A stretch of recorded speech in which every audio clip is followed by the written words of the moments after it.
Trying Dairy Queen's new breakfast-inspired menu. Let's start with this. This is the Cinnamon Toast Crunch Dipped Cone, and I gotta eat this because it's melting.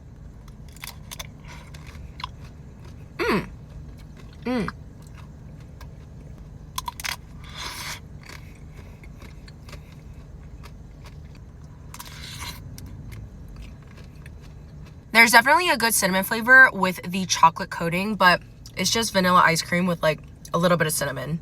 It's still good though.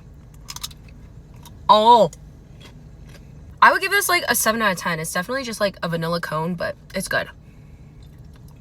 Next, let's get into the Fruity Pebbles shake. My boyfriend had this yesterday and he said it was so good, so I'm so excited. Oh, that is good.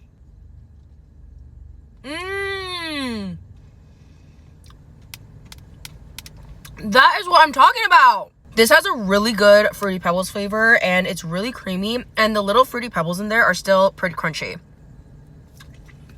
This thing is 9 out of 10. Like this is so good. Now this is their donut blizzard. I think it's like a frosted donut blizzard, so there's like chocolate, sprinkles, and maybe little pieces of donut in there. Oh yeah, there's little chunks of donuts in there. Wow, do you guys see like all the sprinkles and stuff in there? This tastes like a frosted donut. Did you want a bite? Say ah! This would not be my go-to blizzard flavor, but it's still pretty good, so I would give this like a 7.5 out of 10. Delish!